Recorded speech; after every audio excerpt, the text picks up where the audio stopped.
dúvida alguma, Steve Jobs foi um gênio do nosso tempo. Criador do iPod, do iPad, do iPhone, ele certamente revolucionou o mundo da tecnologia. Só que, infelizmente, no dia 5 de outubro de 2011, a vida do Steve Jobs ela foi tragicamente interrompida devido a um câncer no pâncreas. Agora, a grande pergunta que fica é: como que um homem tão rico e talentoso, com tantos recursos à disposição, morreu de forma tão prematura?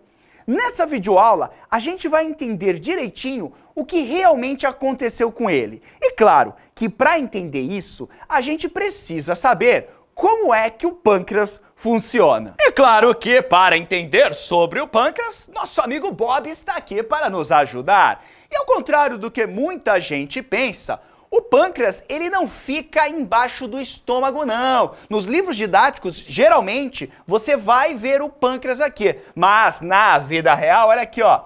Biribicatabamba, biribicatabamba, biribicatabamba, parã. O pâncreas é esse órgão aqui, é um órgão gelatinoso, que tem o formato de banana. E perceba que ele fica atrás do estômago. É importante lembrar que o pâncreas ele é classificado como uma glândula que tem função tanto endócrina como função exócrina. Lembre-se que glândula nada mais é do que um órgão que secreta alguma coisa, que secreta substância. Então, está correto você chamar o pâncreas de órgão, como também chamar o pâncreas de glândula. A função exócrina do pâncreas, ela está relacionada com a produção de bicarbonato de sódio e também pela produção de um coquetel de enzimas digestivas que vão atuar na digestão dos carboidratos, das proteínas e dos lipídios. Já a função endócrina, ela está relacionada com a produção dos hormônios insulina e glucagon, que são responsáveis pelo controle da quantidade de açúcar no sangue. Agora, só uma coisa, a parte endócrina do pâncreas, ela vai ser tratada lá na aula sobre hormônios. Nessa aula aqui, a gente vai aprender sobre a função exócrina do pâncreas, que é aquela justamente que está envolvida com a digestão dos alimentos. E assim, ó, olha aqui no meu olho, olha aqui no meu olho. Saber que o pâncreas é uma glândula exócrina e endócrina é uma informação que não cai nas provas. Despenca! Então agora, das funções exócrinas do pâncreas, a gente vai falar primeiro sobre o bicarbonato de sódio. Então o pâncreas, ele produz e secreta bicarbonato de sódio. Agora, vamos entender como é que ele faz isso. E para isso, vem em mim aqui nessa super imagem. Aqui está o pâncreas, nosso órgão em formato de banana. E repare que o pâncreas, ele vai se conectar com uma parte, na verdade com a parte inicial do intestino delgado. E essa parte inicial do intestino delgado tem um nome. É uma região chamada de duodeno. Então o pâncreas se conecta com o intestino delgado. Qual parte do intestino delgado? O duodeno. Maravilha, você guardou essa informação. Agora, olha só. Se você reparar, dentro do pâncreas, a gente tem um canal. E esse canal é chamado de ducto pancreático. O que é que o Jubijubão vai fazer agora? Eu vou pegar um pedacinho do pâncreas e vou deixar bem grandão aqui para que você possa ver as células que formam o pâncreas. Nesse momento, eu quero que você olhe para o ducto pancreático. Ah, onde é que está isso? Está aqui, ó. Essa estrutura amarela aqui é o ducto pancreático. Agora, repare que no ducto pancreático nós temos células. Olha só que bacana. São essas pastilhinhas amarelinhas que você está vendo aqui, ó. Isso aqui são células e são conhecidas como células do ducto. São essas células do ducto, olha aqui, ó, aqui tem mais, ó, tá vendo, ó? Pastilhinha amarela, pastilhinha amarela. São essas células do ducto que produzem o bicarbonato de sódio. Quando elas produzem o bicarbonato de sódio, elas vão secretar essa substância dentro do ducto pancreático. E aí o que vai acontecer, ó? Biribi, biribi, biribi, catabamba, o bicarbonato vai ser lançado para fora do pâncreas pelo ducto pancreático. Ah, mas para fora onde? Ei, olha a imagem aqui de cima, ó. A célula produziu bicarbonato de sódio, jogou no ducto e aqui, ó. Biribicatabamba, biribicatabamba, biribicatabamba, biribicatabamba, param! O bicarbonato de sódio será jogado dentro do intestino delgado. Para quê? Para neutralizar a acidez do quimo. Ah, e o que é o quimo? O quimo é o alimento que passou pelo estômago. Então ele está saindo do estômago e aí ele vai cair no intestino delgado. Pensa comigo, Jubão. Esse quimo que está vindo do estômago, ele está vindo ácido ou alcalino? Ele está vindo extremamente ácido. Só que as enzimas que atuam dentro do intestino delgado, elas gostam de trabalhar em ambiente alcalino. Então nós temos que o quê? Que conter essa acidez do alimento que está chegando no intestino delgado. E quem vai fazer isso? O bicarbonato de sódio produzido pelas células do ducto que estão dentro do pâncreas. Quando esse bicarbonato entra em contato com o ácido clorídrico, que está lá no quimo que veio do estômago, ocorre uma reação. E nessa reação eu vou formar cloreto de sódio, gás carbônico e água. Pronto, está resolvido o problema da acidez do estômago. Agora que você já aprendeu sobre a importância do bicarbonato de sódio produzido pelo pâncreas, bora dar uma conversadinha sobre as enzimas digestivas que ele produz. Bicarbonato de sódio dominado, bora agora falar da produção das enzimas digestivas dentro do pâncreas. Primeira coisa que a gente tem que guardar é onde que as enzimas digestivas são produzidas no pâncreas. Olha aqui. Peguei aqui o nosso órgão em forma de banana, o pâncreas, um pedacinho, aumentei e repare que aqui dentro, ó, nós temos essas estruturas aqui, ó. Isso é uma célula, aqui é outra célula. Essas células aqui, elas são chamadas de células acinares e são as células acinares que produzem as enzimas digestivas do pâncreas. Repare também que essas células, ó, elas vão formar essas bolsas, ó. Aqui tem uma outra bolsa.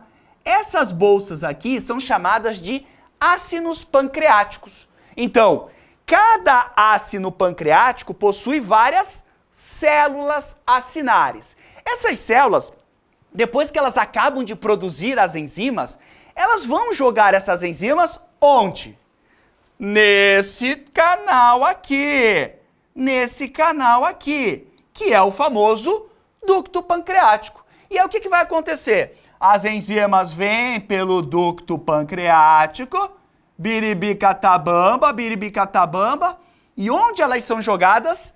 Dentro do intestino delgado, que é onde elas vão atuar, né? Onde elas vão fazer a digestão do alimento. Agora, um detalhe interessante é que o caminho que as enzimas digestivas percorrem é o mesmo do bicarbonato de sódio. A união do bicarbonato de sódio e das enzimas digestivas produz o que a gente chama de suco pancreático. O suco pancreático é a união das enzimas digestivas com o bicarbonato de sódio. Isso aqui junto, que vem pelo ducto pancreático, isso se chama suco pancreático. Só para você ter uma ideia, por dia, o nosso pâncreas vai produzir 1 litro de suco pancreático, o que é um baita de um feito para um órgão que tem apenas 15 centímetros. Um detalhe interessante é que 95% dos casos de câncer no pâncreas, eles estão relacionados com um problema nas células acinares. Essas células, elas começam a se dividir que nem loucas. Elas começam a se dividir sem parar. E é um câncer extremamente agressivo. Geralmente, quando a pessoa descobre, né, quando ela tem lá o diagnóstico, ela tem no máximo 1 ano de vida. Agora, no caso do Steve Jobs, o problema que ele teve no pâncreas, né, o câncer que ele teve no pâncreas, não está relacionado com as células acinares. Esse câncer aconteceu em outra parte do pâncreas, que eu logo vou contar para ti. Agora que você já sabe onde as enzimas pancreáticas são produzidas, chegou a hora da gente dar um filosofeides sobre cada uma delas, começando pela tripsina e a quimotripsina. Essas duas enzimas, elas atuam na digestão das proteínas. É de extrema importância que você não se esqueça que as proteínas, elas começaram a ser digeridas lá no estômago pela enzima pepsina.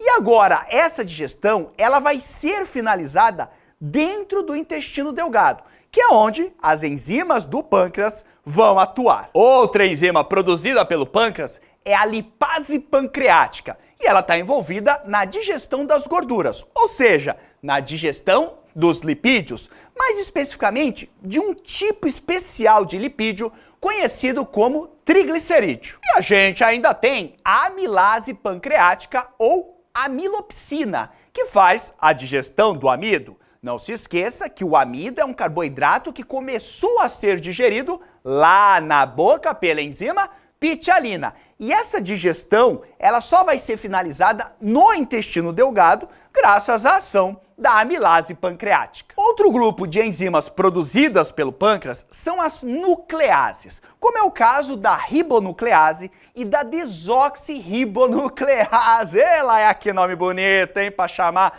a sua avó, ou sua desoxirribonuclease. Olha só, essas enzimas, elas são responsáveis por digerir os ácidos nucleicos, ou seja, por digerir DNA e RNA de plantas e animais que a pessoa comeu. Um detalhe interessante é que as enzimas produzidas pelo pâncreas, elas só são ativadas quando elas já estão dentro do intestino. Isso, claro, é uma estratégia para evitar que essas enzimas elas causem lesões no pâncreas. Só que às vezes isso pode falhar. Por exemplo, a pessoa vai e tem uma infecção no pâncreas, ou ela levou uma pancada muito forte na região onde o pâncreas fica. Isso pode impedir que o suco pancreático seja lançado para o intestino.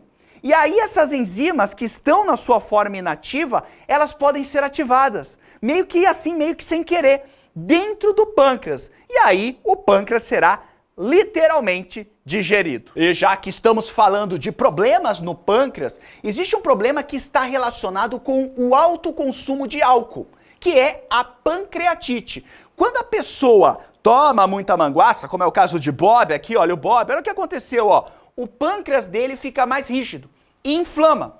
Então a pancreatite, ela é uma inflamação no pâncreas. E galera, assim, ó, é uma doença muito grave que pode, inclusive, levar a pessoa à morte. E olha só, Jubão aqui já teve pancreatite, mas não porque eu sou manguaceiro, eu tive quando era criança, porque a minha avó me deu um remédio e isso acabou inflamando o meu pâncreas. E ó, dor dos infernos. Pode ficar de cabeça para baixo, cabeça para cima, da cambalhota, a dor não passa, é uma dor aguda, é uma dor terrível. Aliás, quem teve pancreatite foi o ator Ashton Kutcher, que antes de interpretar o Steve Jobs no filme Jobs, ele resolveu fazer a mesma dieta que o Steve Jobs fazia, que era uma dieta onde a pessoa só comia frutas. E essa dieta detonou o pâncreas dele. Muita gente, inclusive, diz que foi essa dieta que acabou influenciando o desenvolvimento do câncer que o Jobs teve.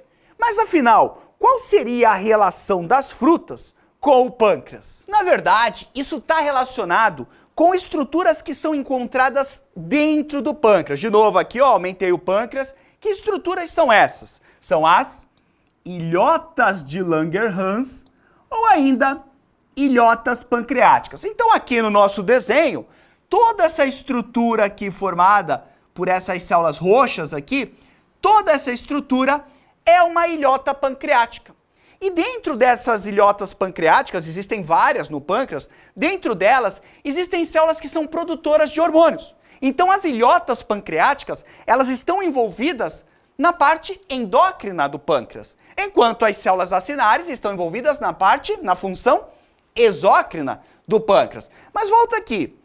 Essas células que formam as ilhotas pancreáticas, elas produzem vários hormônios, entre eles a insulina e o glucagon, que são hormônios que estão relacionados com o controle da taxa de açúcar no nosso sangue. Então, óbvio que uma pessoa que ingere uma quantidade absurda de frutose, que é um açúcar, isso vai o quê? Isso vai sobrecarregar as células que formam as ilhotas pancreáticas. Isso pode influenciar no surgimento de um câncer. Só que tem um detalhe, porque foi esse câncer aqui que afetou o Steve Jobs. Mas esse câncer, que é muito mais raro de acontecer, ele é muito mais fácil de tratar. Ele é muito mais fácil, basta uma simples cirurgia e pronto. Às vezes nem precisa da cirurgia. Só que o Steve Jobs deu uma rateada e esse câncer, claro que acabou se desenvolvendo. A rateada que ele deu foi não ter optado pela cirurgia. Ele recebeu o diagnóstico e aí ele precisava fazer a cirurgia e ele não quis. Ele preferiu fazer um tratamento alternativo, com ervas, uma dieta vegana, acupuntura, e não fez a cirurgia. Olha só, o cara que revolucionou a forma como a gente consome tecnologia, ignorou a ciência, ignorou a medicina e optou por um tratamento com ervas e acupuntura. O que aconteceu? 9 meses depois, o tumor no pâncreas dele tinha, adivinha, aumentado de tamanho. E aí ele resolveu fazer a cirurgia. Quando os médicos abriram ele, viram que o câncer já tinha se espalhado para o fígado. O câncer já tinha entrado o quê? Em metástase.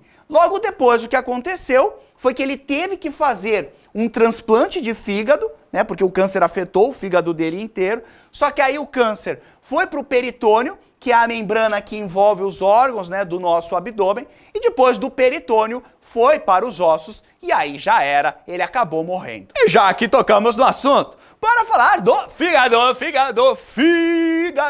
Olha só que o fígado, ó, gigante, uma baga de órgão. Não sei se você sabe, mas o fígado é o segundo maior órgão do corpo humano. Ele só fica atrás da pele. E ele pesa mais ou menos 1,5 kg e tem quase o tamanho de uma bola de futebol. Então, realmente, o fígado é gigante. Como você pode observar aqui em Bob, né, no Bob, o fígado fica do lado superior direito do abdômen, logo abaixo das nossas últimas costelas e também do músculo diafragma, que é responsável pela nossa respiração. O fígado, óbvio, é um órgão, mas ele é considerado uma glândula, que tem funções exócrina e também funções endócrina. O fígado na parte exócrina, assim como o pâncreas, né? O pâncreas também tem função exócrina e endócrina. Na função exócrina do fígado, ele produz substâncias que serão lançadas dentro de tubos. Olha só esses tubos aqui, quero mostrar para ti. Dentro do fígado, ó, é cheio desses tubos, então ele vai produzir substâncias que serão jogadas nesses tubos e depois serão lançadas no intestino delgado. Essa é a função exócrina. Agora, o fígado também, ele produz hormônios que depois serão lançados na corrente sanguínea e essa, claro, é a função endócrina. Embora, geralmente no ensino médio, o que se destaca é mais a função exócrina do fígado, porque ela está relacionada com a digestão. Um detalhe interessante é que o fígado ele tem uma extrema capacidade de regeneração. A gente pode tirar até 2/3 do fígado que ele volta a crescer. Tanto é que existe aquele mito, né, da mitologia grega que está relacionado justamente a essa capacidade de regeneração do fígado. Nesse mito, o titã Prometeu, ele roubou o fogo dos deuses e deu para os humanos. E por conta disso, ele foi acorrentado a uma rocha. E nesse lugar onde ele foi acorrentado, tinham águias que ficavam arrancando pedaços do fígado dele, que se regenerava e era novamente comido pelas águias por toda a eternidade. Agora, eu fico imaginando a tua mãe, um dia ela chega assim pra ti quando ela tá brava e fala assim: eu vou botar uma águia pra comer o teu fígado. Hã? Imagina o nível da ameaça! O fígado, ele é um dos órgãos mais ativos do nosso corpo, possuindo várias funções, sendo que uma das principais funções do fígado é regular a quantidade de glicose no sangue. Isso porque o fígado, ele tem a capacidade de construir e desconstruir a molécula de glicogênio. Lembre-se que o glicogênio, ele é um carboidrato de reserva formado por milhares de moléculas de glicose. Então, quando tem muita glicose circulando no sangue, o fígado pega essas moléculas e ele monta as moléculas de glicogênio.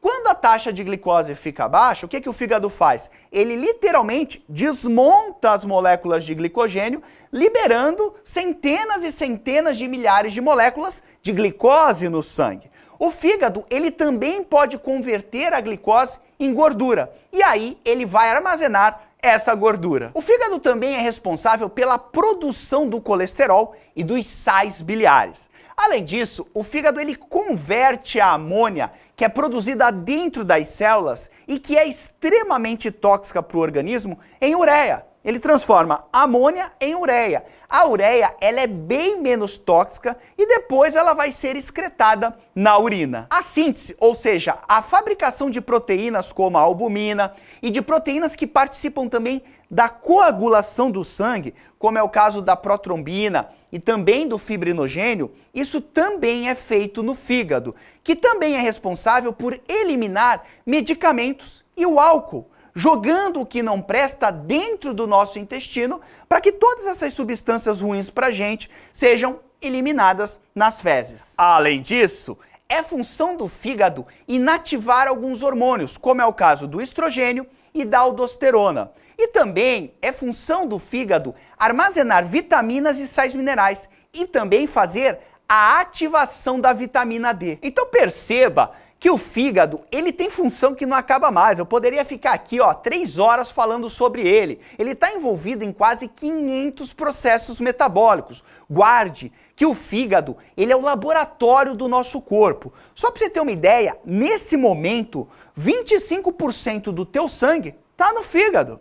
Se o fígado parar de funcionar agora, a gente morre em poucas horas. Por isso, cuida bem desse garoto. Todas essas funções do fígado são realizadas dentro de células conhecidas como hepatócitos. E agora a gente vai falar um pouquinho sobre essas células. Bora então entender melhor esses tais de hepatócitos, que são células, aqui o que eu fiz, isso aqui é um pedaço do fígado bem grandão, deixei bem grandão aqui para você. Então dentro do fígado é assim. Então esses hepatócitos, eles vão se organizar nessas estruturas aqui, que parecem hexágonos e são conhecidos como lóbulos hepáticos. Então aqui eu tenho o lóbulo hepático, aqui eu tenho outro lóbulo hepático, aqui eu tenho outro. Observe que dentro dos lóbulos hepáticos nós temos várias bolinhas. São essas bolinhas aqui que nós chamamos de hepatócitos. Esses hepatócitos são as células responsáveis pelas funções que eu acabei de te falar. Então essas funções, elas são feitas dentro dessas células que estão nos lóbulos hepáticos e essas células são conhecidas como hepatócitos. Observe, inclusive, como dentro de cada lóbulo hepático os vasos sanguíneos se ramificam. Para quê? Para que eles possam se comunicar com os hepatócitos e trocar substâncias com essas células. Agora que você está manjando tudo de hepatócitos, bora falar um pouquinho de um papel importantíssimo que o fígado tem na digestão dos alimentos. Isso porque o fígado é quem produz a Billy, what you gonna feel, Billy? Música do Michael Jackson, boa, não, ruim? A bile, na verdade, ela é uma espécie de suco digestivo esverdeado, cheia de sais biliares. Esses sais biliares, eles são uma espécie de detergente biológico, mas é um detergente que não faz espuma, até porque ninguém quer ficar arrotando bola de sabão por aí. Além dos sais biliares, a bile também é formada por colesterol e também pela bilirrubina. Ai, bile quente, bicho bom, bilirrubina, isso. A bilirrubina, ela é um pigmento verde e ela é formada durante a destruição das hemoglobinas que estão nas hemácias. Então as hemácias começam a ficar velhas e aí elas são destruídas junto com essa hemoglobina. É dessa hemoglobina que nós temos a formação da bilirrubina. E a bilirrubina, ela fica verde. Então é por isso que a bile tem a cor verde. Ei, vem cá, olha em mim. Eu quero que você guarde uma coisa. A bile, ela não contém enzimas digestivas. Bile não é enzima. A partir do momento em que a bile fica pronta, a partir do momento que o fígado termina de fabricar a bile, ele vai enviar essa substância para dentro de uma estrutura que fica abaixo dele e não dentro, tá? Essa estrutura, vou até tirar o fígado aqui para você ver direitinho. Essa estrutura é a vesícula biliar. Tá aqui, essa bolsa ovalada aqui, que é onde a bile ficará armazenada. Então veja, um conjunto de canais dentro do fígado, esses canais coletam a bile e levam tudo para a vesícula biliar. Quando a bile for necessária, sabe o que vai acontecer? Essa bile, deixa eu virar o Bob aqui certinho, o Bob geralmente quando eu viro ele fica meio torto, mas olha só, essa bile, ela vai ser enviada, por um ducto, e esse ducto, ele entra no pâncreas. E lá ele vai se juntar com o ducto pancreático e tanto o suco pancreático quanto a bile vão sair pelo mesmo canal, dentro do intestino delgado, para atuarem na digestão do quimo que acabou de chegar do estômago. Quando a gordura entra no intestino delgado, um sinal hormonal faz com que as paredes da vesícula biliar se contraiam e joguem a bile dentro da cavidade intestinal. Ao entrar em contato com as gorduras, a bile reduz a tensão superficial que existe entre as moléculas de lipídios e as deixa mais solúveis em água. Isso acaba transformando gotas grandes de gordura em gotas menores, o que aumenta a exposição dos lipídios e facilita a ação das lipases, que são as enzimas que digerem gorduras. Guarde que a bile ela não faz a digestão da gordura, mas a presença dela facilita a digestão dessa gordura. Um detalhe interessante é que, como eu acabei de te falar, um dos constituintes da bile é o colesterol. E o colesterol ele é o quê? O colesterol ele é um lipídio, e o lipídio ele é insolúvel na água. Para que esse colesterol fique solúvel, o que acontece é que ele vai se combinar com os sais biliares. Mas às vezes, essa solubilidade na água ela ainda fica muito baixa. E aí o que acontece é a formação de grãos dentro da vesícula biliar, grãos de colesterol, que são conhecidos como cálculos vesiculares ou cálculos biliares, que é a famosa pedra na vesícula. Às vezes, isso aqui acaba entupindo a saída aqui da vesícula biliar, o ducto biliar, e isso causa muita dor na pessoa. E aí, se isso não se resolver naturalmente, você vai ter que ter uma remoção cirúrgica. Às vezes, você tem que retirar toda a vesícula biliar. E esses cálculos vesiculares, eles estão relacionados muito com a dieta, com o consumo excessivo de colesterol. Então, pessoas que comem muitas comidas gordurosas têm muito mais chance de apresentarem os cálculos vesiculares ou cálculos biliares. Isso aqui dói, mas dói que é uma desgraça. Além dos cálculos biliares, outro problema de saúde relacionado ao fígado é a icterícia, que é quando a pessoa fica amarela, a pele fica amarela, o branco dos olhos, ou seja, a esclera fica amarela. Então, uma pessoa que apresenta a cor amarelada, certamente ela está com algum problema no fígado. Isso acontece porque, sei lá, o fígado, por exemplo, recebeu ataque de um vírus, como é o caso do vírus da hepatite. E aí o fígado, ele perde a capacidade de eliminar a bilirrubina.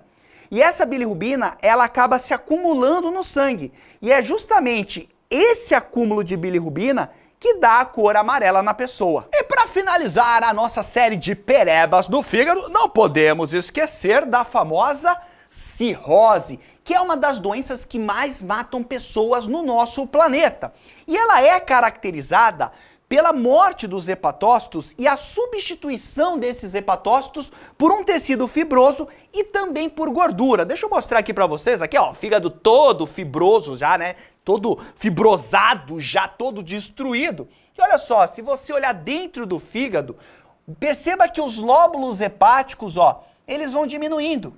E aonde antes nós tínhamos hepatócitos, olha o que aconteceu, ó. Você agora tem tecido fibroso, você agora tem, ó, gordura dentro do fígado. E é só pensar comigo, os hepatócitos executam várias funções dentro do fígado. Se eles estão morrendo e sendo substituídos por gordura e tecido fibroso, o que acontece é que a funcionalidade do fígado vai sendo reduzida cada vez mais, até que chega um momento em que ele já não consegue executar as suas funções e a pessoa acaba morrendo. Existem várias causas para a cirrose. Claro que o abuso do álcool é uma delas, mas também o abuso de medicamentos anti-inflamatórios pode causar a cirrose, e nós temos também o ataque por vírus, principalmente os vírus que causam a hepatite B e a hepatite C. Maravilha! Então nessa videoaula você aprendeu sobre o pâncreas e o fígado, que são duas glândulas anexas ao sistema digestório. Você viu que o pâncreas é responsável pela produção do suco pancreático, que contém várias enzimas digestivas e também bicarbonato de sódio. Você também aprendeu que o fígado é responsável pela produção da bile, que depois de formada vai ser armazenada na vesícula biliar. E depois, durante a digestão, a bile é jogada dentro do intestino delgado para fazer a emulsificação das gorduras. Tranquilas? Olha só, na próxima videoaula a gente vai entender como ocorre a digestão dentro dos intestinos delgado e grosso. No mais, desnecessário dizer que foi um grande prazer estar aqui com você. Um grande abraço, tchau!